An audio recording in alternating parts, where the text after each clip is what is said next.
Morning. Hi, good morning.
Okay, well, we'll get started here.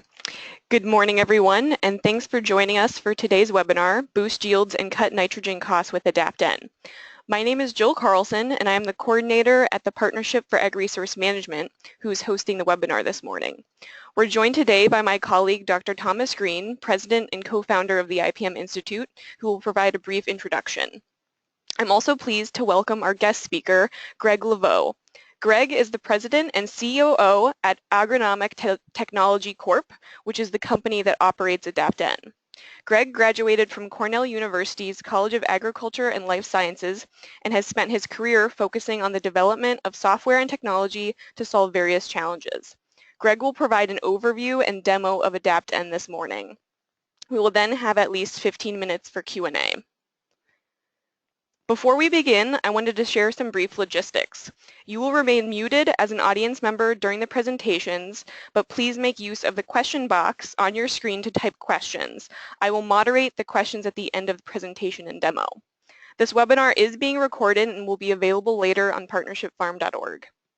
By attending the webinar today, you will be eligible for 1.5 CCA continuing education units, 1 for nutrient management and a half credit for professional development. You must be present for the entire 1-hour webinar to receive those points. If you are watching this webinar live, you will receive an email by the end of the day with links to submit survey evaluations and submit your CCA credentials to earn those points. If you are watching it on demand, you are provided instructions at the end of this presentation to submit your credentials. So with that, I will now turn it over to Dr. Thomas Green. Thanks, Jill. Thanks, everybody, for joining us today. So the Partnership for Ag Resource Management is an effort of the nonprofit IPM Institute, along with a host of other projects in agriculture and communities, each focused on using the power of the marketplace to improve sustainability. We have a staff of 17 currently working to increase adoption of best practices and improve outcomes in health, environment, and economics, all key elements of sustainability. You might have seen one or more of our IPM articles in Crops and Soils magazine.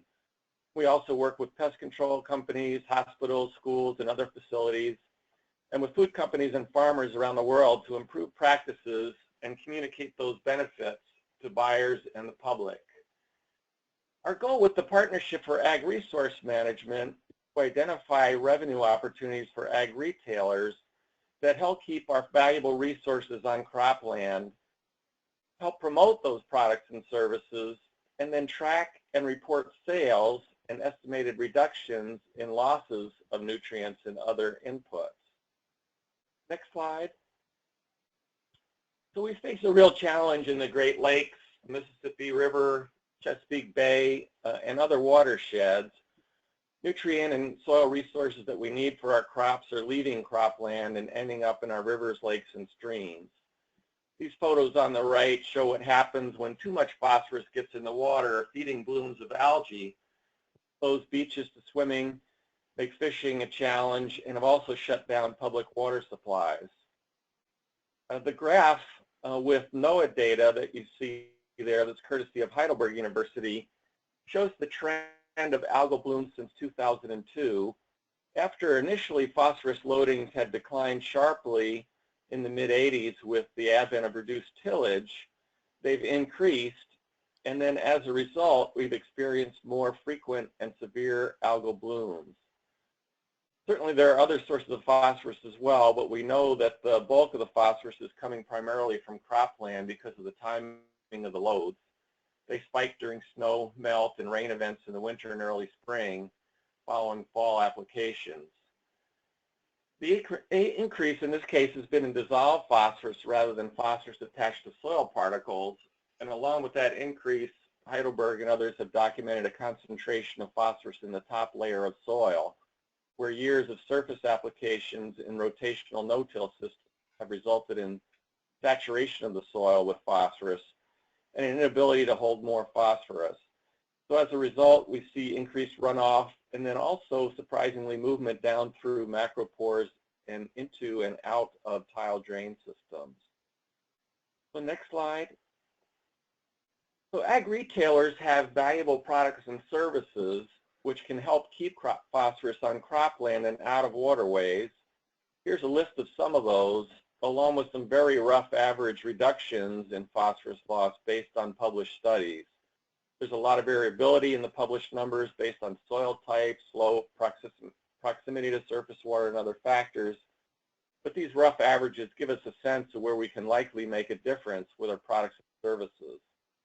So cover crops, soil testing, grid or zone sampling, and variable rate application and custom application are revenue generating opportunities to reduce phosphorus losses.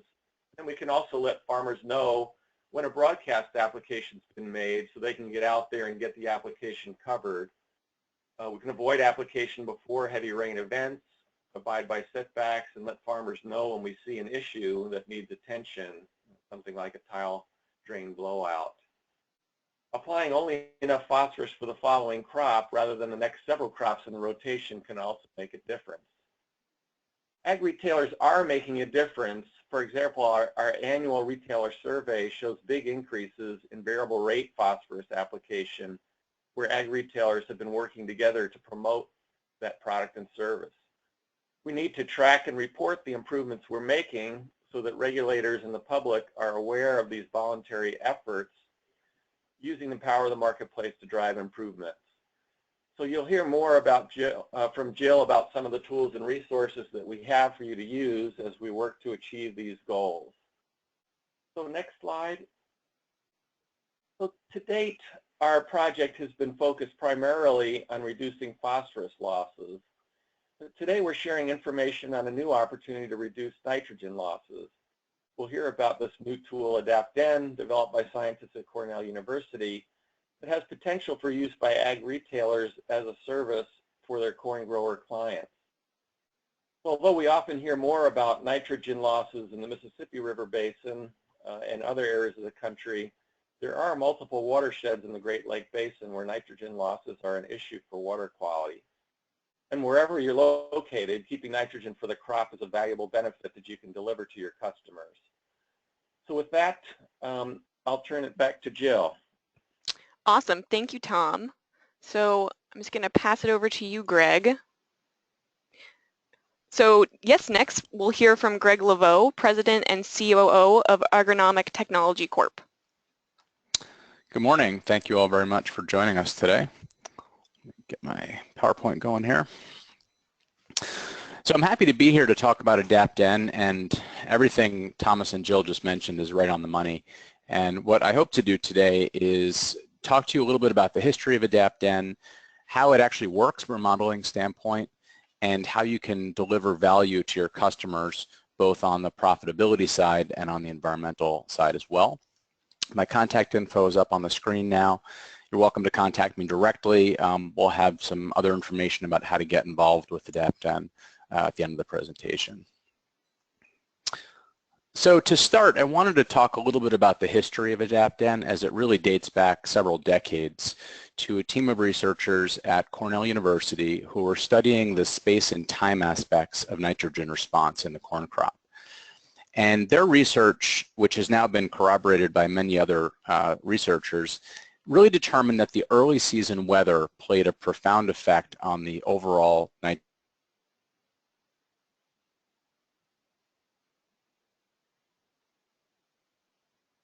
Hi, Greg. I think we lost you.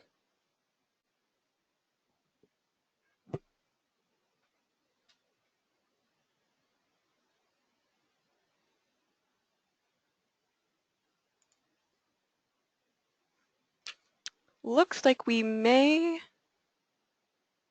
have lost some audio from Greg. If folks can just hold tight.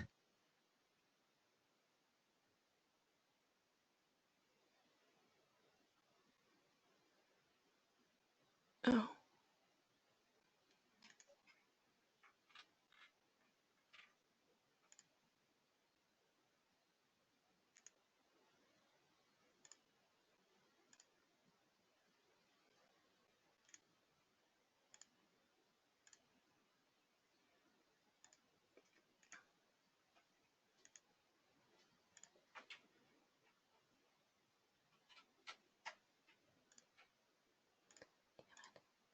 Win objective is what 2013, our company, which is called Agronomic Technology Corp, entered into a partnership with Cornell, and we work alongside them today to deliver AdaptN commercially to the service providers and software providers in the precision ag space. So we're going to talk a little bit more today about how AdaptN actually does that and what some of our results look like. So first of all, AdaptN, we believe, has set the standard for nitrogen modeling based on that history and research. It's also the only tool that has published peer-reviewed results showing that win-win opportunity to improve grower profit while reducing nitrogen loss. And that's something that is a great benefit that you can help deliver to your customers. We're also a completely independent company. We're not tied to the production or sale of any crop input. And as a result, we're able to deliver completely unbiased and fully transparent recommendations and insight that service providers to growers can use to deliver excellent in-field performance. We've been recognized by the industry a number of times, and I'll touch on a few of these entities now. We're part of Walmart's sustainability program and are the only nitrogen modeling tool in the toolkit for Walmart suppliers. A good example is General Mills, who is, of course, after sustainable sourcing of their grain products. We've also won an award from General Mills and are going to be soon releasing a version of AdaptN for wheat based on some support we received from their organization. We're part of the Sustain program that United Suppliers runs. We've been recognized by Ag Professional. I'll talk a lot more about AgX today, which is SST Software's cloud-based platform. And most recently, we were acknowledged by the Environmental Defense Fund's new Nutrient Star initiative, which you can view at nutrientstar.org. And AdaptN is the only nitrogen modeling tool that has been validated through that process as well. So we hear a lot about nitrogen modeling these days. There are many tools now in the market aiming to do something similar, but I want to talk about how we view nitrogen modeling and how AdaptN actually takes inputs from the user to deliver in-field performance to the grower. We start with 4 broad types of inputs. We look at land, that's things like the location of a field and the underlying soil textures. We look at soil management information, things like tillage system and soil sample results. We look at crop information, what you planted, when you planted it, how much, rotation, yield goal. And then applications of nitrogen, manure, and irrigation, which of course are the things most controllable by the grower during the season. AdaptN then pulls in high-resolution weather data. That's precipitation, temperature, and solar radiation. Those are then run through the software models that I mentioned earlier to look at everything from crop growth and nitrogen uptake, nitrogen loss, mineralization of manure, and it leverages our proprietary soil dictionaries, which have modeled all the soil textures in our service region in 2-inch increments, allowing us to look at things like drainage as those vary in different production environments, weather conditions, and locations. The result is then an AdaptN recommendation delivered on a daily basis in a variety of formats. Those could be shape files that get loaded onto a monitor. They could be exported back to other software systems through API connections. We have nitrogen alerts and the ability to run prior season analysis. And I'll show you some of these examples in a few minutes. I want to talk a little bit about how we're still involved with the research team and how there's a continuous improvement cycle that helps improve AdaptN's performance year after year. We start with ongoing lab research, both at Cornell and elsewhere, that takes advances in the scientific understanding of these processes and then launches field experiments to validate our ability to simulate them through the model. We also run on-farm trials that are replicated strip trials to gain experience in real commercial environments under different weather conditions and production environments. We then take the data from those trials, analyze it, see how we can improve the model based on new findings, reanalyze that data, and then ultimately we release changes to users to make the best use of those improvements. And those changes to the model happen several times per year. On the software side, we release features every few weeks. A good example of some of these experiments includes some very early work to validate that those models were actually simulating conditions correctly. And we had a number of lysimeter experiments in play that looked at measured leaching losses in different environments, both with and without commercial fertilizer and manure applications at different rates, to validate Adapten's ability to simulate that nitrate leaching as compared to the observed values. And what we saw when we looked at some of these sites over 5 years was a very good relationship between Adapten's simulated results, which are shown by the horizontal lines in these graphs, combined with the measured result, which are the diamond icons. And you can see that in 2 of these years, we also had fall manure applications involved. Manure is a highly variable component of nutrient management, and an experiment like this demonstrates the complexity that goes into this type of modeling and also the model's ability to accurately simulate these types of processes, which do play a significant role in the overall nitrogen recommendation. Today we have over 200 university-coordinated replicated strip trials in process. These are always executed in collaboration with other researchers, consultants, and growers. And they take one of 2 forms. We either have Adapten versus grower rates, where Adapten's in-season recommendation is compared with the grower's incumbent practice. We also have multi-rate nitrogen response trials. The former is helpful in coming up with a profit impact number, meaning how profitable can we make the grower based on Adapten's recommendations compared to what they were going to do on their own. The latter, the multi-rate nitrogen response trials, give us really good data to improve our model and find what the economic optimal nitrogen rate was in retrospect and see how far off Adapten was from it. So we conduct both of these types. There's also, of course, many additional informal strip trials done by users, perhaps not to the same academic rigor with a replication standpoint, but these are certainly great to do, and we encourage users to do them as well. We've published many of these studies and have more coming. We have many peer-reviewed publications that review the methods and results, and we would be happy to share those with anyone interested. Looking back over our Adapten versus grower rate trials, we've averaged approximately $30 per acre grower profit increase with a profitable result in over 80% of the cases. The exciting part, as I mentioned earlier, is that we were able to drive that increased profit while also reducing nitrogen losses by upwards of 35%. And that's really the win-win that we're all after when working with our growers. Looking across those strip trials, we have had quite a bit of soil texture and organic matter diversity. These have spanned over 20 states at this point, and we're adding more each season. So while the tool did start in the Northeast, it rapidly grew. This year, we'll have users in 36 U.S. states. I wanted to focus in on one example of some of our multi-rate trials in a geography that's pertinent to our call today, and just explain how we look at this data and how Adapten performed in this particular case. Here we're looking at 42 sites in Wisconsin, Indiana, and Ohio, and what we had were multiple nitrogen rates in play.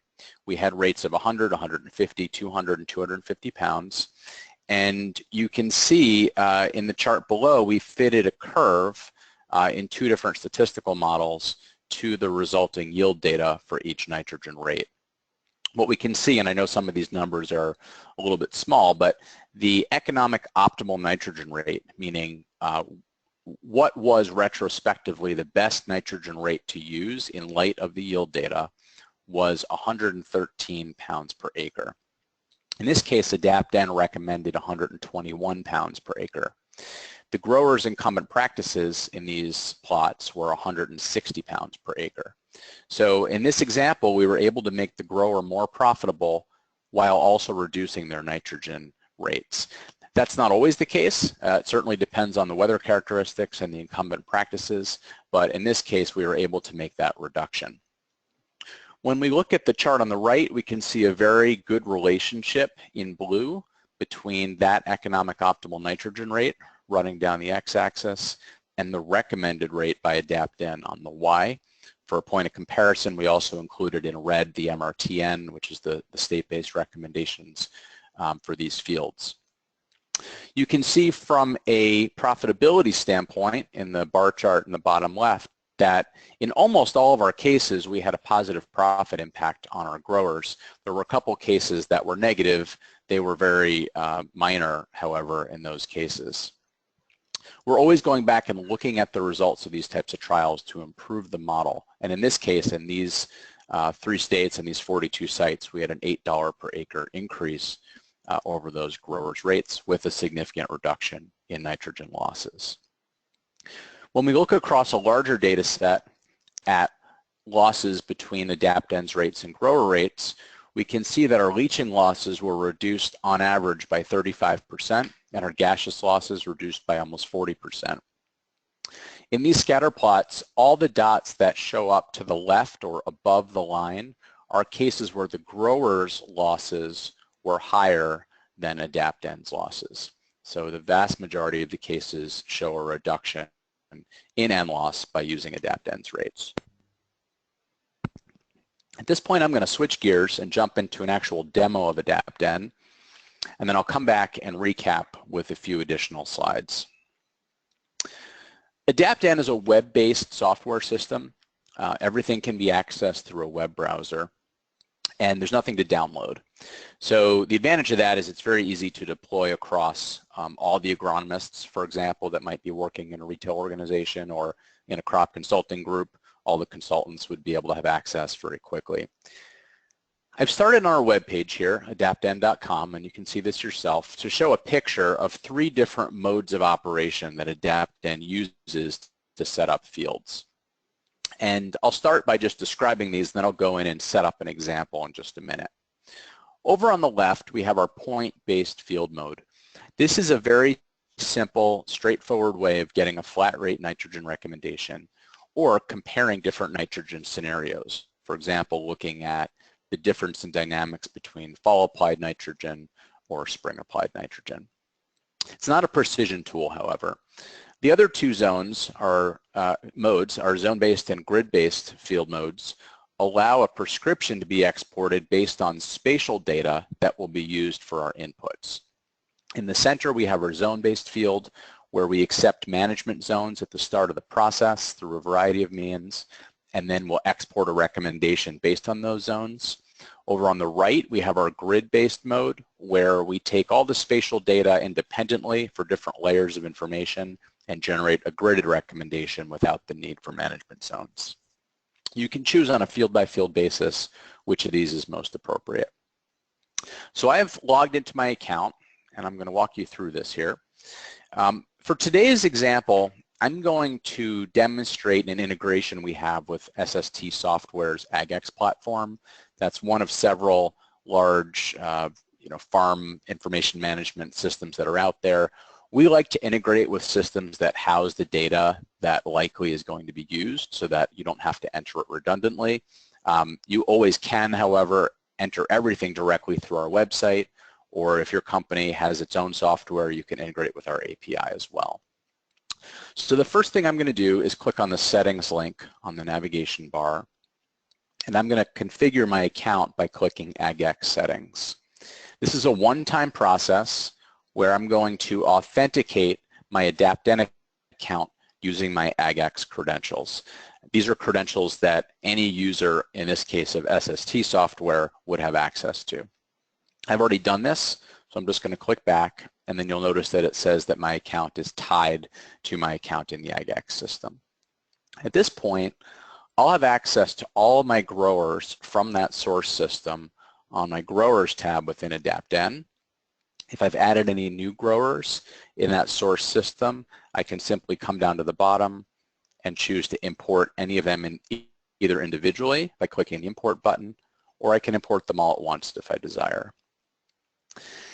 The next step in the process is going to be to go select one or more fields that we want to work with from that source system.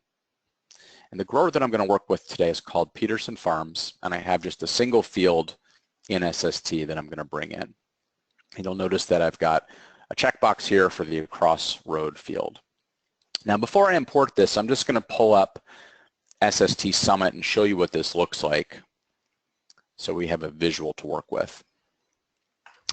You can see the field boundary here, and we've run a multi-year yield analysis analyzing prior year's yield information, and from that we've generated a set of management zones in Summit. And you can see there's different colors for these zones. Each of these zones has been assigned a yield goal based on that previous surface analysis. And in this case, our yield ranges from 150 to 240 bushels per acre, broken up in 5 different classes of yield goal. So keep that picture in your mind for just a second. We're going to come back to this when we import the field into AdaptN. So back in AdaptN, I'm just going to click the box, check the import process, and in just a second here, we're going to see that boundary come over along with the farm and field name, and then we're going to be given a choice of how we want to set up this field. Now this goes back to that picture I started with on our website of the 3 different field modes. So for this example, I'm going to work with the zone-based, or that middle option, and then the system is going to ask me how I want to create my zones. I could either do it manually by clicking None. I could create a single zone for the whole field. I could create zones based on soil type, or I can import those management zones that I had created in SST Summit based on that yield surface. So I'm going to do that.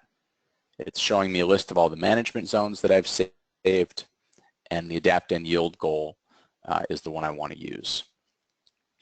So I've clicked the Submit button. AdaptN's going to go off and create that field within our system, and here you can see the geometry of these zones is exactly the same as what I just showed you in Summit.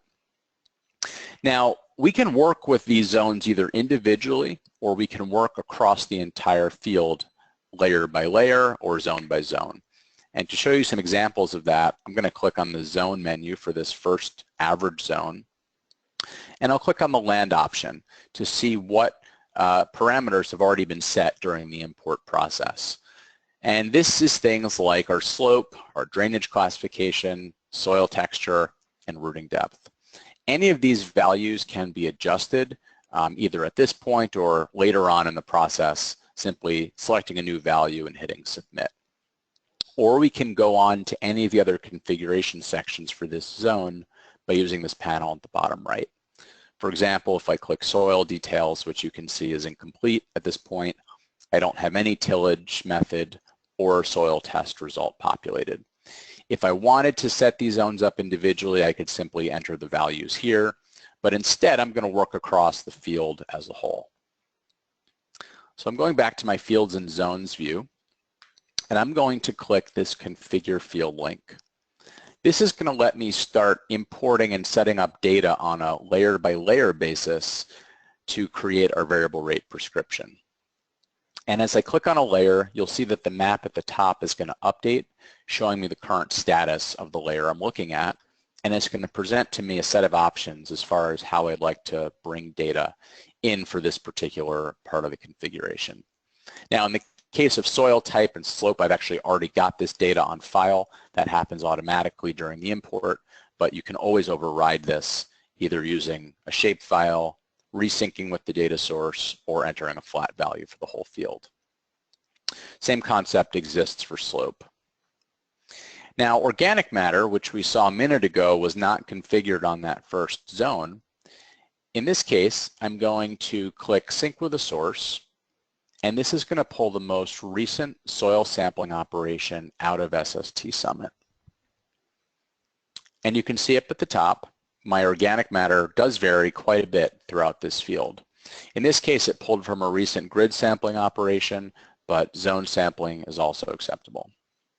If you don't have source data, you can simply upload a shapefile or set a flat value. Moving on, I'm going to specify my prior crop, so we have some rotation information on file. In this case, I'll select grain corn. For our expected harvest population, I'm going to go and sync for any available variable rate planting recommendations or applications from the source data system.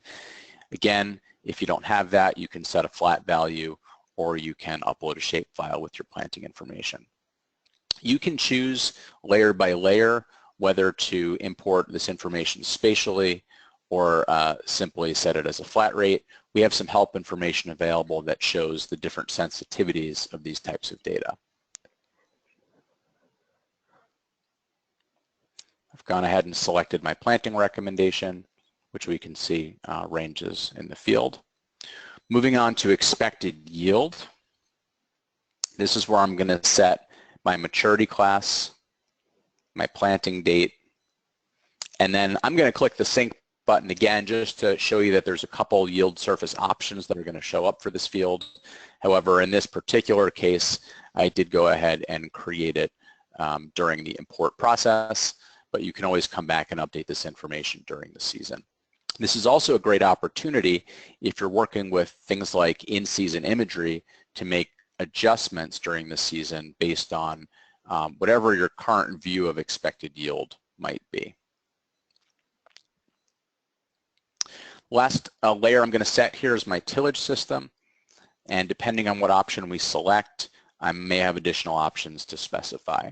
In my example, I'm going to use a conservation tillage system with a 50% crop residue of the previous crop remaining. Now, that could be it as far as my field setup goes. However, if we've applied any nitrogen, manure, or irrigation, we're going to want to enter that as well. If I had a variable rate pre-plant nitrogen application, I can upload a file for that. In my case, I'm just going to set a flat pre-plant fertilizer application. I'm going to select from the fertilizer type that we would have applied. In this case, we'll put down a fall anhydrous ammonia fertilizer application, put in the rate of application, the timing of that application, the placement, and if we've used an enhanced efficiency fertilizer product, we can indicate that as well. We've modeled out the effects of these enhanced efficiency products based on their active ingredient, and our losses will adjust accordingly when specified. You'll notice on the nitrogen screen here, we're really dealing with all the 4 R's of nitrogen management, and that's a theme you're going to see coming up throughout as we work with nitrogen applications. I'm not going to enter any manure, but I'll show you what the screen looks like. Very similar to nitrogen. We're looking at our application timing, our incorporation method, the amount of manure we've applied, either in gallons or tons, and then most importantly, the analysis, ammonium nitrogen, organic nitrogen, and percent solids, so that we can model out losses and mineralization from those applications accordingly. And irrigation, we're simply going to enter inches of water and application date. So that's it for my field setup. I'm going to go back to my map view. We have a little check mark next to every one of our zones indicating that it's now fully configured. If I were to go back into any one of these zones and look at things like my soil properties again, if you recall, these values were not previously filled out. Now they've been interpolated based on that grid sample. This particular part of the field has 2.6% organic matter. I might click on another. That one's 1.9.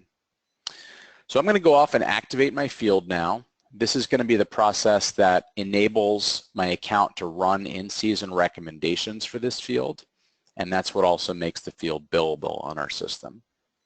I'm going to go into my field recommendation. I'm going to hit the Go button up at the top. And at this point, AdaptN is going off and gathering the high-resolution climate data for every day since that fall application of nitrogen, as well as a 30-year historical weather average that we're going to use to model out the potential future risk components of making a nitrogen recommendation today. Now, once we've activated the field, this recommendation is going to run automatically for every day through the rest of the season, which means that when the time comes for that grower to make a nitrogen application, you're going to be able to come in here and have access to the most up-to-date recommendation. And as I'll show you in a second, we can do some retrospective analysis as well. So I just click the refresh button. My recommendation is done.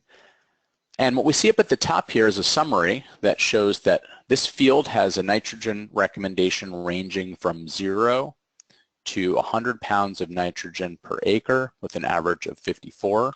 Total pounds needed, 3290. You can see a summary of our inputs. the range of our organic matter, harvest population, and yield target, as well as the nitrogen we applied. And if I zoom in on the map, I can start exploring this recommendation zone by zone. So I might click on any one of these zones and see that this particular part of the field is calling for 95 pounds of nitrogen, whereas this part is calling for 70 and then 45. Earlier I talked about the transparency of our recommendations, and this is an area where that really comes to life. We do not expect growers or their trusted advisors to simply take these numbers as is and just apply them. Instead, we arm you with additional insight and tools to understand what AdaptN is looking at to come up with these recommendations and give you the opportunity to apply your knowledge of the field, to apply your other tools and practices to further refine that recommendation. I'm going to click the View Details link, and we'll walk through some of the numbers behind the scenes here. So first of all, I clicked on the View Details link for the part of the field recommending 45 pounds of nitrogen. We show a range of that recommendation from 37 to 50 based on the fact that a lot of weather hasn't happened yet, so there's some uncertainty at this point. And as a reminder, we've applied 120 pounds of nitrogen so far. We then show a set of supporting estimates and assumptions that our simulation processes use to come up with that recommendation. We start with 205 pounds in this case of expected nitrogen in the crop at harvest time, and that's based on that yield goal that we imported or would have potentially set manually. We have 17 pounds of mineralization that has occurred so far based on organic matter in the soil and the temperature that's occurred. Coincidentally, we have the same amount of nitrogen loss so far. However, that's not just coming from mineralized N, that's also coming from applied fertilizer. If we had planted soybeans previously, we'd see a partial credit, and the crop isn't in the ground yet, so there's no uptake, but this number will increase as the season progresses. Looking at our historical average weather, we also predict 12 pounds of future fertilizer loss based on an application we might make today. So we've already raised our recommendation by 12 pounds in light of that risk. We have no future net nitrogen credits. In soils with high organic matter or manure applications, you'll often see a positive value here, meaning we've projected an additional gain from the soil based on those sources. And we also show some information on nitrogen in the soil now, both in the entire root zone in all forms, as well as in the nitrate form, which we deliver as a virtual PSNT that can be compared with an in-season observation. We show rainfall, in this case, since that anhydrous application. Once we get past planting, we'll see another rainfall number since that date. And we also show some water status information in the root zone and at field capacity. This can be used to understand when you're at risk of leaching loss or potentially when to guide irrigation decisions. Now, in all formats of our recommendation, both the field recommendation as well as an individual zone, you have the option to go back in time by using this calendar tool up at the top. And one of the uses of this would be to go back and rerun this recommendation on a prior date looking at actual weather that may have occurred later in the season. So for example, I might look back at July 2015 as an example, hit the go button. AdaptN is going to temporarily move our management dates back, in this case by a year, and re-simulate the recommendation based on the actual weather that had occurred up until that point. And in this case, we can see that the recommendation was significantly higher last year than it has been so far this year. And that's based on different weather conditions. And it's not just how much rainfall we may have received or what the temperature was, but both the timing of those variables and how they impacted the processes in the field based on all the parameters that we entered. Another use for the retroactive analysis is to take a grower's actual practices for a prior season, plug them in, including any side dress applications they may have made, and run the model at the end of the season for a prior year to see if AdaptN indicates that nitrogen may have been deficient or in surplus, to help that grower understand whether or not nitrogen may have been a growth limiting factor and maybe what their losses might have been. The other thing you can do to dive even deeper on any of these recommendations is launch our interactive graphing tool. This lets you see this information over time. For example, I'm looking at nitrogen loss lined up with precipitation events.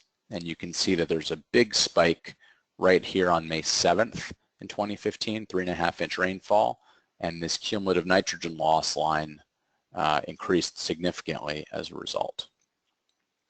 We show nitrogen loss breakdown between leaching and gaseous forms.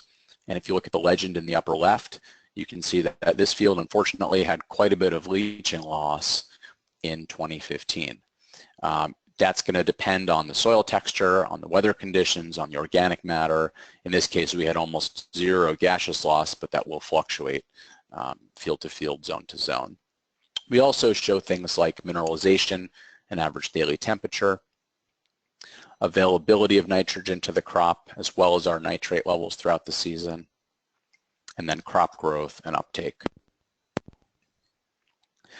Now, if we want to go ahead and make use of this recommendation at any point in the season, we can click the export link, and this will let us actually generate the prescription file to send back to the source system or download locally as a shapefile in whatever form of nitrogen you'd like to apply it as. So we'll simply select where we want to send the file. In this case, I'll push it back to my account over at SST through the AgX platform. I'll choose the type of nitrogen I want to apply, in this case 28%. We can make some modifications if we desire. Go ahead and submit the recommendation. It's going to sync back over. And then if I go back into my SST Summit account and sync, I will see the corresponding recommendation come over, in this case converted to that 28% fertilizer product with the appropriate rate applied in gallons.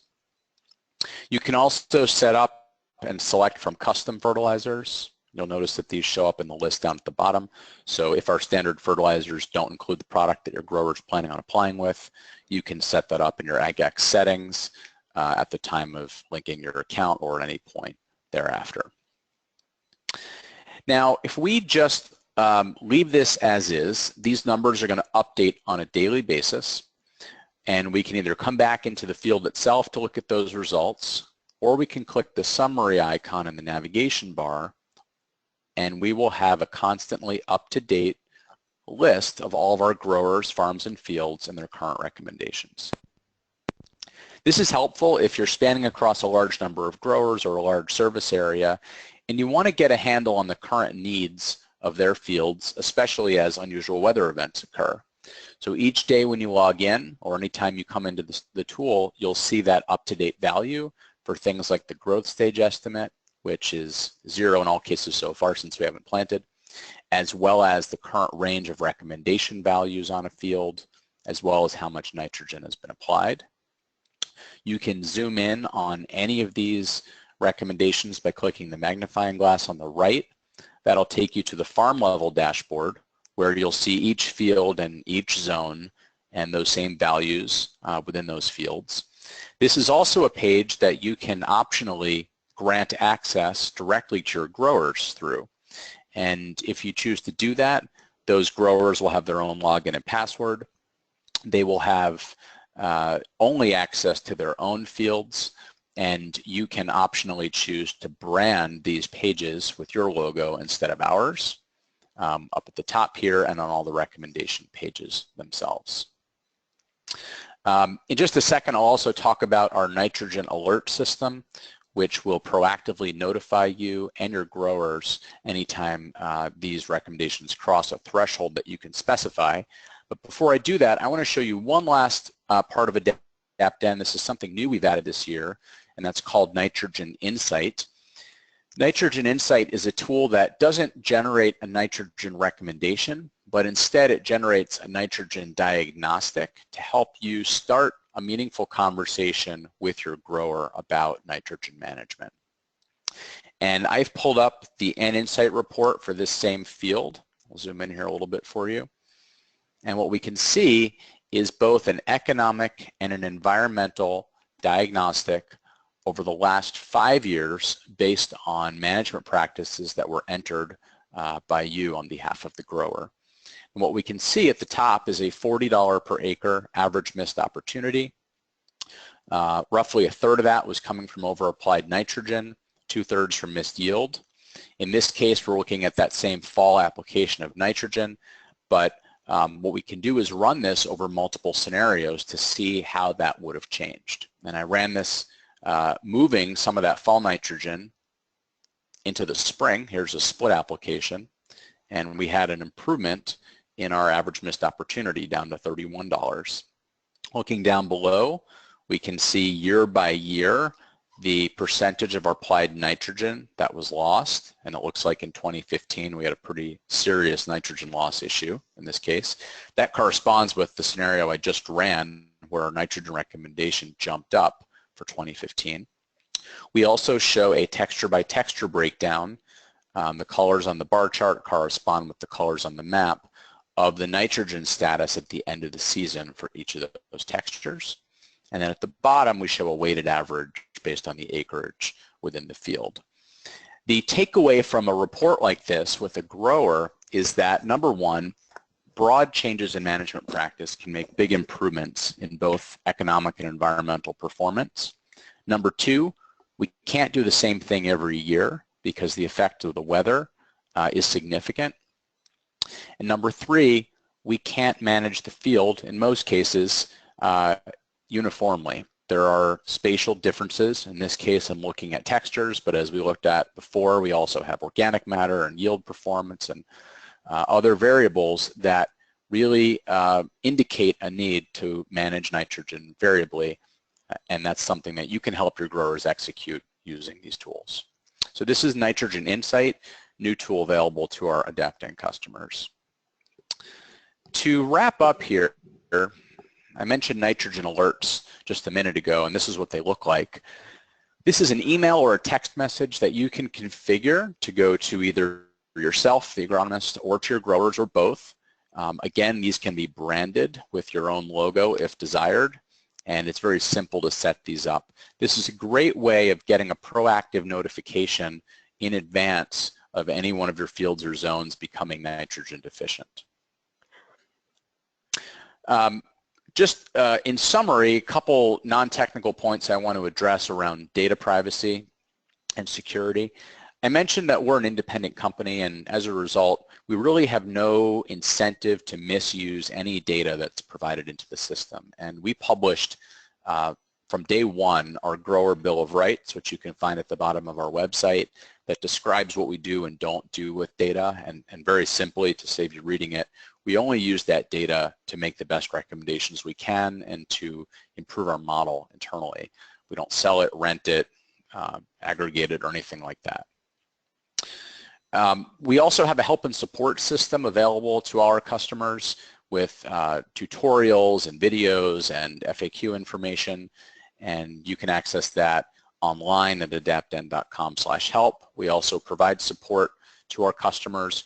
We look to make our agronomists that work with us as successful as possible in helping to deploy AdaptN to their customers. We will support you at grower meetings, we'll give you marketing materials, we'll help you understand recommendations, but what we don't do is try and replace you or get in the way of your relationship with growers. And we would welcome the opportunity to talk with you about how you might put AdaptN to work business. So in closing, I'd like to thank you all for attending today, and thanks again to Jill and Tom for having me here. There's still plenty of time to put AdaptN to work on your fields for this season.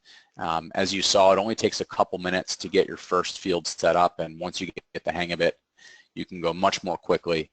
We also have bulk import tools that can allow you to bring many fields in at once. You're welcome to contact us by emailing grow@adaptn.com or giving us a call. Of course, you can visit our website, www.adaptn.com. There's a lot of information there, and I'd be more than happy to talk to any of you individually as a follow-up as well. So thank you all very much, and Jill, I'll hand it back to you. Great. Thank you, Greg. So now we'll move into the Q&A portion of the webinar. So as I stated at the beginning, please take advantage of the question box, which is in your control panel. And we do have ample time. We'll definitely take at least 15 minutes to answer your questions.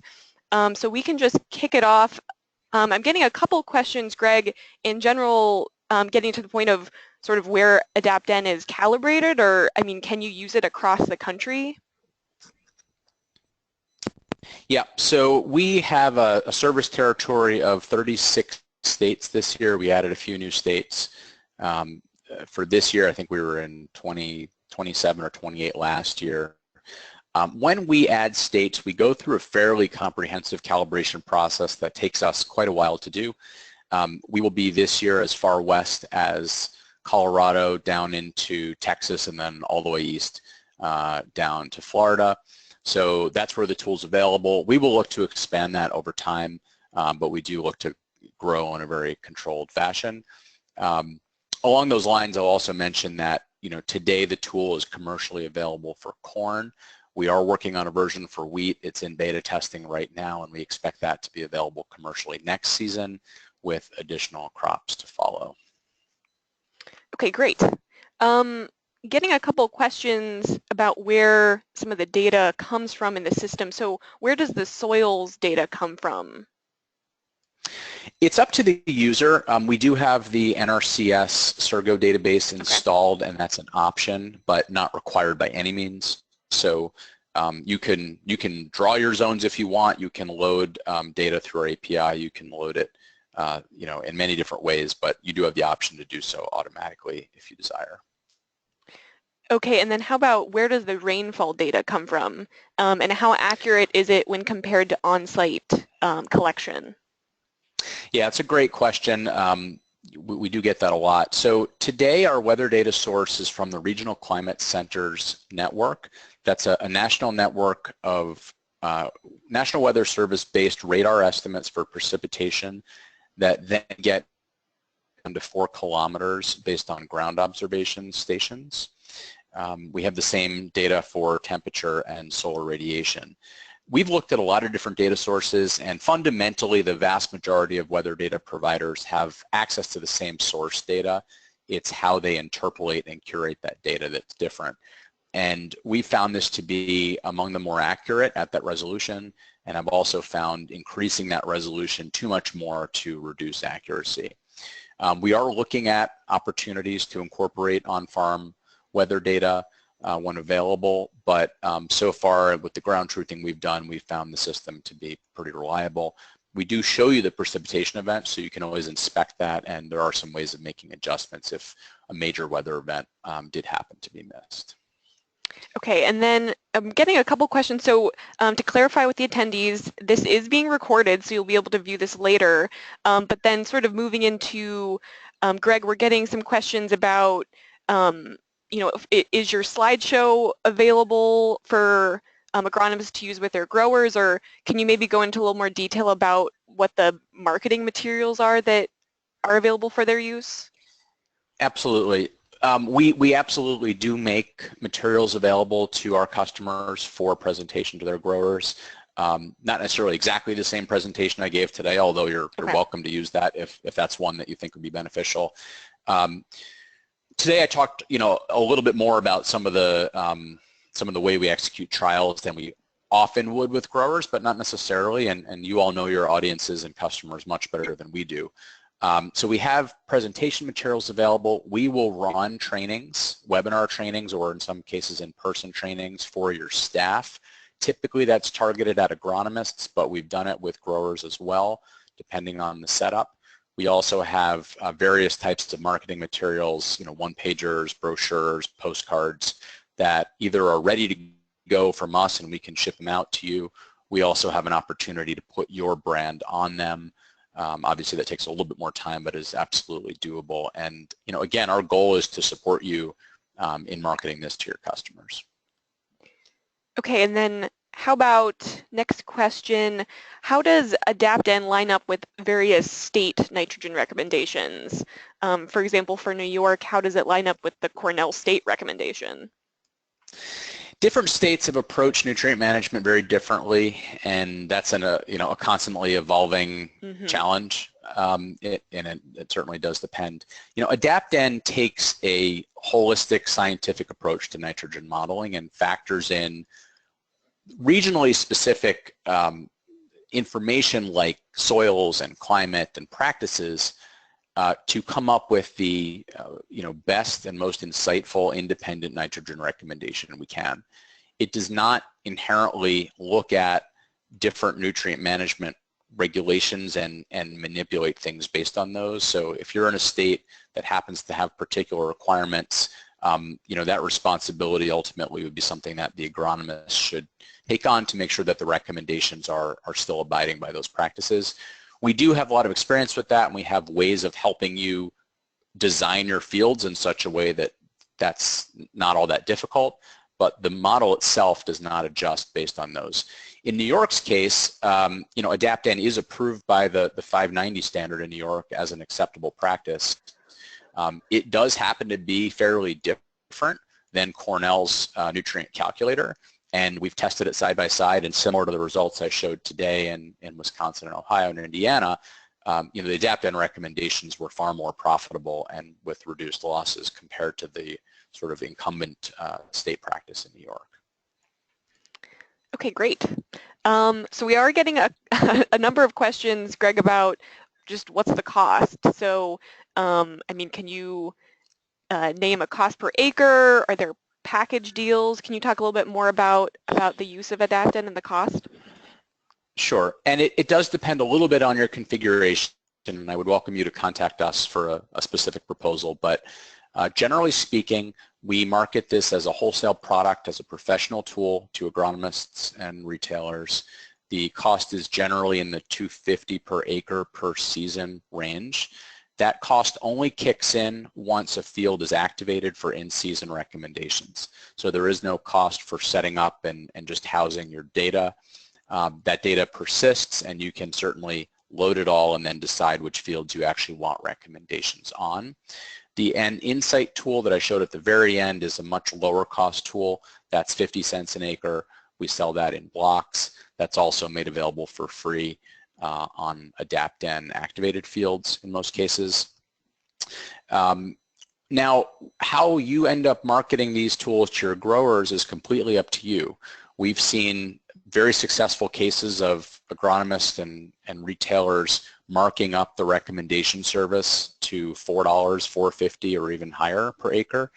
We often see that it gets bundled in with some other services, whether that's scouting or sampling or imagery or product sales. That flexibility is in your court.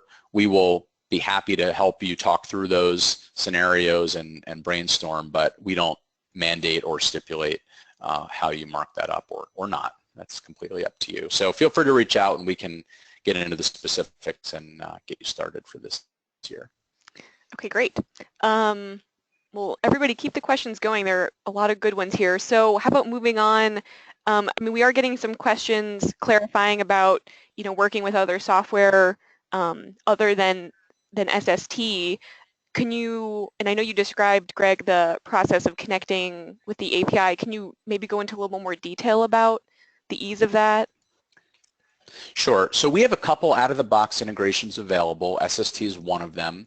We have another one with Agrion, and it's very similar in feature set to what I showed you today. There's a couple little differences, but if you are using Agrion's system, just let us know and we can turn that on for you.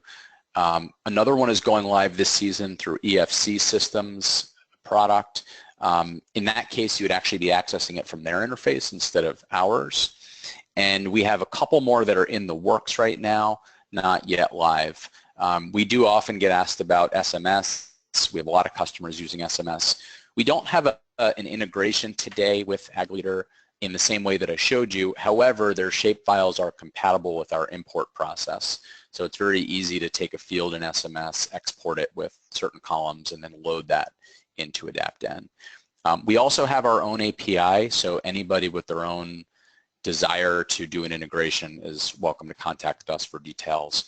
And lastly, we have a process where we can bulk load both shapefiles and CSV files, It's not exactly an integration, but that can help accelerate the process as well.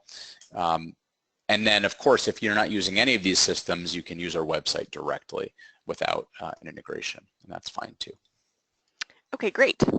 How about, this is an interesting question. So, Greg, are there any, is it in the works to have a similar model for phosphorus? Certainly our team is very interested in development of that, but yeah, is there anything in the works on that end?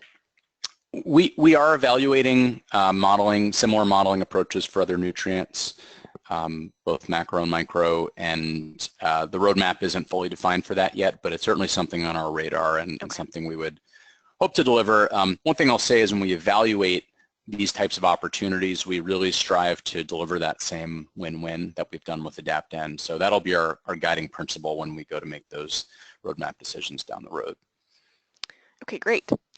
How does the model, it's another more technical question, how does the model treat inhibitors such as, and excuse me if I mispronounce this, nitropyrin? Nitropyrin, yep. So we've modeled out the effects of different enhanced efficiency products based on their active ingredients, and whether that's nitropyrin or DCD or NBPT or MIC. We basically look at how those processes are affected, the transformation of nitrogen are affected in different environments, in the presence of those products, and at different types of application rates and timing and product configurations. So effectively, when I showed you the details behind the recommendation, one of the values that I briefly mentioned was nitrogen loss so far, and that goes through a set of simulations to determine of the mineralized as well as applied nitrogen, how much of that was lost due to leaching in gaseous forms.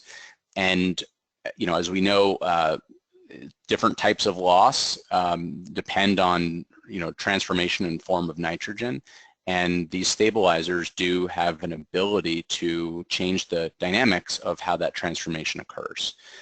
Whether that's a, you know, a urease inhibitor or a controlled release product or whatever we're looking at, we model out to the best of our ability based on, you know, the chemistry and physics behind the products, as well as publicly available data on performance of those products. We change that nitrogen loss dynamic and that number accordingly. So you will, in many cases, see a reduced nitrogen loss value when those products are applied. Not always, however. It really does depend on the conditions, and that's certainly something you can explore once you load those fields. Okay, how about, this is a question that I think is referring to an earlier part of your presentation, Greg. What are your thoughts on why 2014 results did not turn out as consistent as prior years? I think probably the question is, I had a summary slide about our 200 plus trials, and right. I had profit, yep, 2011 through 14. It's really interesting, actually. That jumped out at us as well, and it's kind of a neat effect. We've been working with a lot of the same growers that made up that particular data set for, in some cases, that was 4 years in a row. And what we found is that the growers' incumbent practices have gotten better and better based on their learnings by using AdaptN. And as a result, it's gotten harder and harder for us to beat them. And I think that's a great story and a great ultimate win for really the environment and of course the, you know, the economics of the grower, because not only is AdaptN able to fine-tune things in season, but it's given them a better understanding of the nitrogen dynamics on their farm. Now, they're still using AdaptN because there are always going to be cases where highly unusual weather conditions or other changes in their practice require the need for that adaptive management tool. So we're not afraid of the fact that they're getting better, but that's the primary reason for that shift in 2014. There were also weather dynamics that simply made that year different from some of the others. I will say that from some of our newer data sources, you know, we've got growers we're working with, again, that, you know, are not very progressive yet. They're still applying a lot of nitrogen in the fall, and there's a lot of opportunity there to move the needle on their economic and environmental performance as well. Okay, great question. Luckily, we just have a handful of questions left. How does this product compare to other nitrogen management services such as Climate or Encirca? You know, I think going back to the beginning of the presentation when we talk about our foundation in history and the way in which we've calibrated, tested, and published results is probably the biggest differentiator. And I'm not an expert on those tools, and I really can't, go into the details on what they do or don't do, but, we've not seen the same type of evidence that the tool aims to or is able to generate that environmental and economic win for the grower. So that's a key differentiator, and I think the independence of AdaptN and the way we present transparent results really stands behind that as well. From a business model standpoint, we also really align ourselves around our service provider partners. Mm-hmm. We, as I've talked about, don't go direct to growers, and I know some of those tools have some conflict amongst the trusted advisors as well. So those are some of the key differentiators. I would encourage people to, research those tools just like you are AdaptN and look for that data. You can also look to independent sources like the Environmental Defense Fund who validate and review these tools and, see what they have to say about it. Okay, great. Have a question, and I think it's maybe referring to the types of soil sampling that would be used as an input for AdaptN, but the question is, how do you use soil samples, how deep and when? There's a couple different ways that soil samples can be used in the system. The example that I showed was for organic matter, and from a when and how deep perspective, it sort of is up to you. We ask for a sample from the last 5 years, and we would prefer one to be even more recent, and depending on where you're pulling your data from, it'll generally grab the most recent sample. The depth is dynamic, meaning you tell us how deeply that sample was taken. In the case of our integrations, we pull that information automatically. In the case of manually loading that data, whether it's through a shapefile or just keying it in, it asks you for the inches of that sample. The reason we need that information is we use your information that you provide for that top part of the soil, so let's say 1 to 12 inches, and then AdaptN has our own proprietary soil dictionaries for every texture in every county, where we've effectively got default values for many parameters, organic matter being one of them, for every 2-inch increment throughout the horizon. So we would use our default values based on our dictionaries for anything below your test depth. So the deeper the better, and the more recent the better in most cases. We are adding an observations module this season, which will do a variety of things. One of them is also collecting nitrate soil sample results. Similar data process with the depth and parts per million, although that will also take the location so that we can spatially apply that, and the model will recalibrate based on those observations during the season as well. We're also adding a pH component, which will take a similar approach to these other two. Okay, so just maybe a couple more questions. Do you use any of the LiDAR technology for soil types?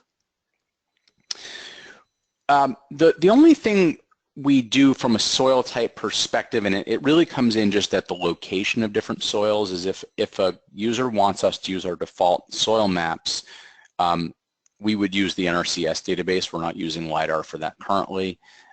We've looked at LiDAR for also creating digital elevation models. That's something we are evaluating at this point, but today LiDAR is not used directly by the system. Okay, and then how about with Manure app, does your model take into account when manure and nitrogen breaks down and is available? It does, and that's why we're asking for all the details on those applications, the timing, the placement, the rate, and then the analysis. We take all those variables and we simulate release rates, we simulate volatilization losses over multiple seasons and how that contributes to available nitrogen that the model then uses in making its recommendation. Okay, the gauntlet of questions continues. What kind of yield drag are we seeing by using the model? I understand economic return, but am I putting less nitrogen and resulting in less bushels, but still getting a high return on investment? For my farm, I want bushels and to maximize bushels. Honestly, this is where the user's understanding of the grower's operation is key to effectively executing a great result. It depends. It depends on how you want to manage things. You can absolutely use the model to try and get the highest yield possible. You can also try and, as the question was phrased, get the best return on your input costs from a nitrogen standpoint. There will be different characteristics in potential environmental impact depending on how you choose to proceed, but it is ultimately up to the user and how you craft those field configurations. And one of the nice things is you can try it both ways. You can change your yield goal on the fly, you can rerun it over multiple years and look at the effects of that. So I'd say that's where there's a little bit more art than science in coming in, because it is a model and our results can only be as good as the inputs. And it certainly takes somebody with a good knowledge of the field to make sure those inputs are as appropriate as possible. Okay, so I think I'll do two more questions and then we'll wrap up. Is an interesting question about data privacy. Is any of the nitrogen data shared with other agencies? Not unless it's explicitly stated as such. We do have certain projects in play where the users from the get-go are well aware of those types of arrangements, but those don't impact our general customers. That would be somebody who comes in on a watershed grant initiative, for example, generally does have that type of information, but there's always a disclosure and the user has to agree to that. For regular customers, and I think most people asking these questions today, I would put into that bucket. Your data is yours. It doesn't go anywhere. And one of the things you should read on our Grower Bill of Rights is we commit to tell you if that's going to change ever and give you the option to opt out should it ever. And that's not anything I'm imminently aware of, but we take that very seriously and we'll protect your data as you would on your own. Okay, well, so in the interest of time, we'll just do one more good question to wrap up. Do you have ag retailers who are using AdaptN as a service successfully who might be willing to talk with other retailers that are maybe interested in using AdaptN? Sure.